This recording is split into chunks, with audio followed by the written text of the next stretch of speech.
Assalamualaikum, jumpa lagi dengan Ella Bia. Oke, apa kabar teman-teman semuanya? Semoga dalam keadaan sehat-sehat ya, dan tidak lagi isoman. Oke, di video kali ini Ella mau jelasin atau mau bercerita tentang posisi rahim yang retrofleksi itu bisa melahirkan secara normal. Karena ini juga termasuk pengalaman pribadi Ella kemarin melahirkan dengan posisi rahim yang retrofleksi. Baik, kita mulai ya. Jadi ternyata teman-teman, posisi rahim wanita itu ada dua, yang normal dan abnormal. Nah, kebetulan Ella termasuk posisi rahim yang memang abnormal. Itu juga yang menjadikan salah satu kenapa Ella waktu itu susah buat punya anak gitu, atau susah buat positif hamilnya, karena memang ternyata letak posisi rahim Ella yang memang sedikit bermasalah, seperti yang abnormal itu termasuk ke retropleksi atau sering disebut rahim retro atau juga disebut dengan rahim terbalik. Di sini Ella akan sedikit menjelaskan tentang sedikit aja ya, agar teman-teman juga bisa tahu gitu. Ternyata letak rahim retropleksi itu di mana letak rahim kita atau perempuan itu berada di bawah.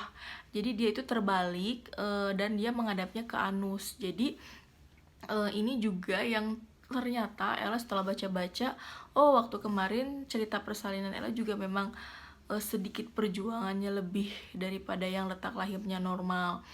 Dan kalau yang letak rahimnya normal itu dia lurus, terus memang tidak menutup ke bawah seperti itu.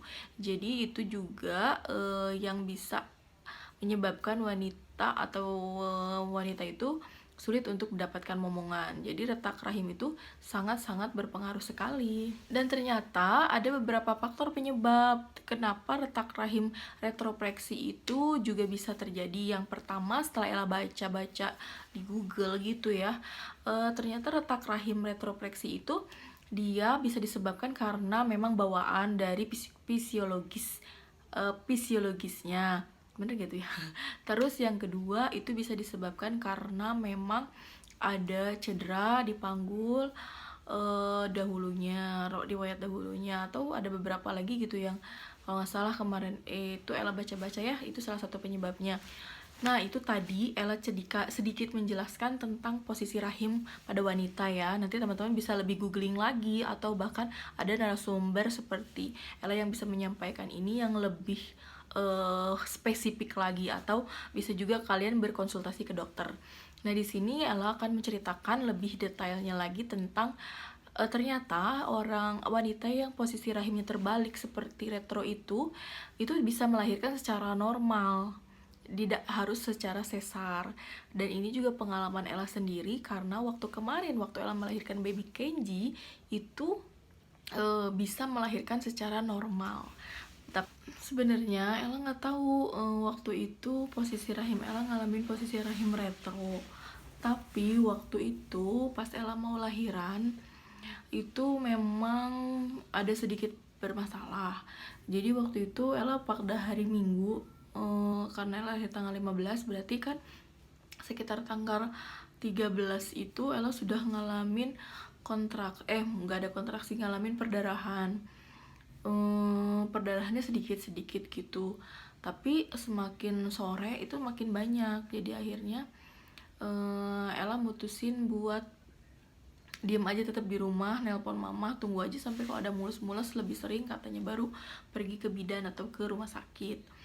Ditungguin nggak ada juga mulus-mulus. Tapi pas sore harinya, siang harinya itu Ella ngalamin ada kayak pipis gitu, tapi banyak langsung war gitu. Itu kayak pecah ketuban gitu. Setelah Ella baca-baca itu ternyata kayaknya pecah ketuban, tapi Ella nggak tahu gitu. Jadi diem aja sampai sorenya, sekitar bukan sore lah, sekitar jam 2-an itu Ella perdarahan lagi. Pas di kamar mandi perdarahan lagi, kok makin banyak gitu. Dan itu tanda-tanda persalinan. Nelpon mama, langsung aja pergi ke rumah Ua gitu, ke rumah saudara si mama di sini. Akhirnya pergi ke sana, itu katanya pas cerita itu kayaknya pecah ketuban. Ayo langsung cepet ke rumah sakit. Pergilah aku ke salah satu rumah sakit yang biasa aku kontrol, dan memang dokternya aku di rumah sakit itu. Pas sampai sana udah mah jauh-jauh ya, ternyata sampai sana pas dicek sama bidannya nggak ada pembukaan dong, dan di sana aku suruh pulang lagi hari Minggu itu. Nah setelah itu Ella pulang sore hari itu Ella perdarahan lagi. Pulang dari rumah sakit itu sekitar jam 5, jam 5 gitu kalau nggak, atau sebelum asar Ella pulang dari rumah sakit itu karena sebentar banget sih di sana. Datanglah saudara si AA, katanya yuk kita cari opsi lain. Pergilah aku ke rumah sakit puskesmas terdekat. Di sana tuh dengan segala rupa keribetannya, pokoknya mau lahiran di zaman covid gini tuh bener-bener luar biasa banget. Udah itu Ella dicek di sana dengan nunggu lama, dicek ternyata tidak ada pembukaan juga. Malahan di situ diprediksi Ella tuh sekitar akhir bulan 20, tanggal 25 sampai tanggal 30 prediksi akan lahirannya. Diceramahin panjang lebar sama bidannya gitu ya. Biasa anak pertama bla bla bla bla bla. Oh iya, waktu Ella di ujung rumah sakit sebelumnya itu Ella udah ada pembukaan, tapi pembukaan 1 kata bidannya. Dan lebih anehnya lagi, ketika yang di puskesmas sore harinya itu nggak ada pembukaan. Itu Ella sekitar maghrib lah sampai ke puskesmas itu, nggak ada pembukaan kata bidannya. Udah itu dengan bingung sama suami, sama saudara, sama Ua, sama saudaranya suami itu bingung, ini gimana ya sebenarnya, kok galau gini. Kita juga jadi bingung. Sampai Ella katanya yuk ke rumah sakit lain aja lanjut. Ella nggak mau, udah pulang aja lah gitu. Pulang sampai rumah sama suami itu sampai semalaman mikir aja kok bisa ya, kenapa gitu. Udah akhirnya pada hari Seninnya, dan akhirnya pada hari malamnya harinya itu Ella ngobrol sama suami, dan itu perdarahan masih keluar juga, tapi Ella disuruh minum banyak terus sama si Ua itu tuh, suruh minum banyak terus. Pas malamnya akhirnya Ella mutusin gini, karena dulu waktu Ella lagi hamil itu kan zaman corona gini, nggak mau banget aku lahiran di rumah sakit, pinginnya di bidan aja lah gitu yang. Dan pokoknya dalam hati itu dari Ella hamil itu pokoknya diajak si dedenya tuh, kita lahir normal ya, pokoknya kita berjuang bareng, digituin terus setiap hari. Dan setelah itu akhirnya aku mutusin buat ke bidan yang deket rumah kakak aku, masih di Bandung juga di situ. Nah setelah sampai situ sama suami tuh mikir, ya udahlah, kan dari dulu juga pengen lahiran di sana kan. Setelah aku cari-cari mau lahiran di mana, ya udahlah bidan terdekat di situ aja. Kebetulan itu saudara juga. Pas hari Seninnya Ella akhirnya pagi-pagi itu keluar lagi darah makin banyak.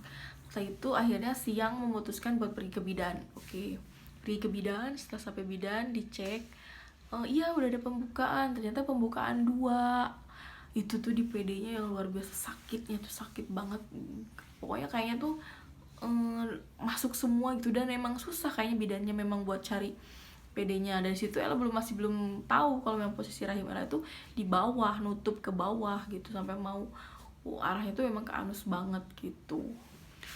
Setelah itu sama bidannya Ella disuruh pulang lagi, katanya masih pembukaan 2 masih lama, di rumah aja dulu. Akhirnya disuruh jalan-jalan, katanya jalan lagi, masih jalan seperti instruksi dokter, katanya jalan-jalan lagi. Pulang dari bidan Ella akhirnya jalan-jalan keliling mall sama suami, malah naik turun tangga. Lebih parahnya itu ya, di mall tuh sengaja nggak naik eskalator yang jalan, akhirnya Ella naik turun tangga. Pokoknya sampai jam 9 malam, karena bidan bilang jam 9 kesini lagi aja.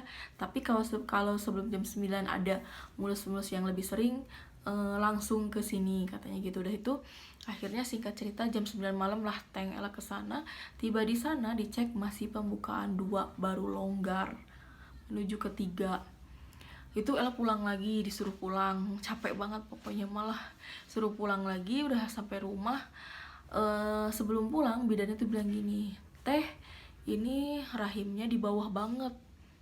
Sampai ibu juga katanya buat ngecek PD-nya tuh susah banget katanya. Jadi coba jangan jalan-jalan, coba senam, coba cari searching di YouTube senam buat mempercepat pembukaan, buat posisi rahim yang retro. Nah gitu, searching lah Ella akhirnya buat senam itu. Ella itu pulang dari bidan waktu itu jam 9 malam, jam 10 malam akhirnya setengah 10 malam sampai rumah lagi. Setelah sampai rumah penasaran, ya udahlah akhirnya Ella coba searching dan Ella akhirnya senam. Pokoknya teman-teman bisa searching lah di YouTube banyak gitu untuk pembukaan, tapi rahim yang memang posisinya di bawah atau retro itu pasti ada. Senam lah, Ella senam cuma 10 menit 15 menit senam. Selang dari situ jam 10 malam, pokoknya cuma 20 menitan lebih lah Ella tuh beres senam. Jam 10 malam setengah 11 itu langsung kontraksi yang pertama per 10 menit sekali, terus 5 menit sekali. Ini makin kesini akhirnya sampai nelpon lagi saudara suruh pada kesini semuanya. Lalu aku berangkat ke bidan jam 11 lebih ke pokoknya berangkat ke bidan itu jam 3 subuh, jam 3 ya, jam 3 pokoknya jam 3 subuh itu Ella berangkat ke bidan lagi. Ditunggu di rumah dulu lah biar nggak lama di sana. Jam 3 aku di sana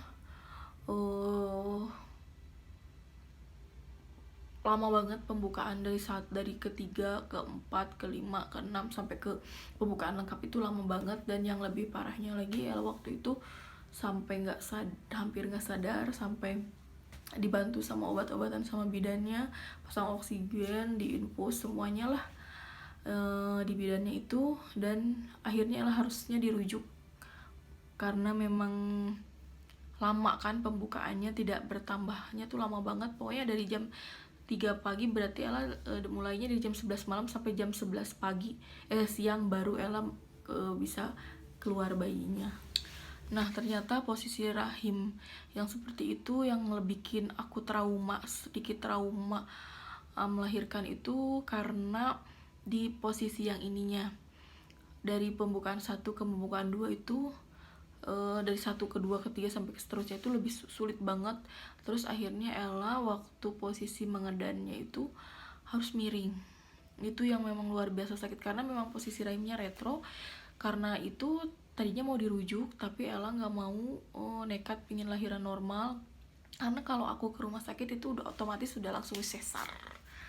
Dan itu aku nggak mau banget, dari awal aku nggak mau pingin lahiran normal, nekat banget akhirnya. Dengan segala, pokoknya itu bener-bener kalau rahimnya di bawah itu melahirkan itu si kepala bayi itu rasanya memang ada di pantat banget, asa kayak mau keluar dari anus bukan dari vagina. Nah itu yang memang oh iya ternyata posisi rahim yang seperti itu tuh ternyata seperti ini gitu kan. Makanya Ella mau buat sharing ke teman-teman, kali aja teman-teman ada yang memang posisi rahimnya sama kayak aku dan memang saat ini lagi hamil.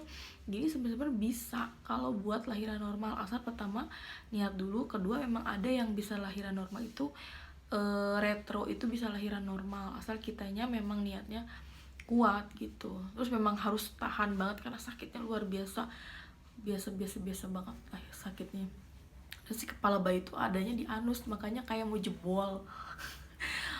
Oh ya rasanya tuh kayak mau jebol, sampai akhirnya sama si Uwa tuh didorong dari belakang ya sama orang dua, bidan dari depan itu dari belakang. Jadi aku di dalam tuh sama suami bertiga, berempat sama bidannya. Jadi pokoknya kalau kita niatnya mau normal pasti bisa normal lahirannya. Nah itu ceritanya kenapa pada akhirnya Ella bisa tahu kalau posisi rahim Ella itu ternyata retro, dan itu juga yang menyebabkan terjawab sudah kenapa Ella susah buat punya anak kemarin.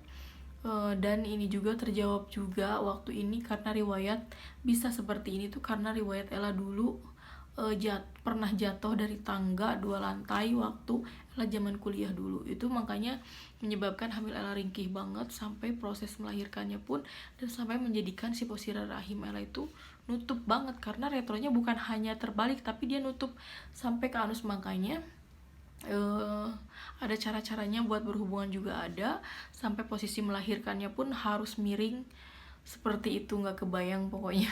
Tapi buat yang teman-teman sama gitu ya kayak lagi nih, semangat, pasti bisa. Dan jangan berpikir buat sesar dulu, berjuang dulu buat lahir normal, karena lahir normal itu banyak banget yang bisa kita rasakannya, terutama ASI cepat keluar dan cepat juga pulihnya.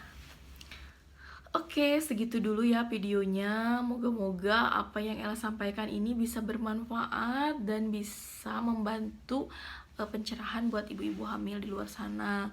Kalau ada yang kurang mohon dimaafkan, kalau ada yang salah mohon dimaafkan. Dan teman-teman nggak lupa juga Ella mengingatkan lagi ya, subscribe, dan like, setelah komen, lalu share ke semua sosial media yang teman-teman punya, agar channel ini makin berkembang. Dan teman-teman juga selamat menonton, dadah, see you next video.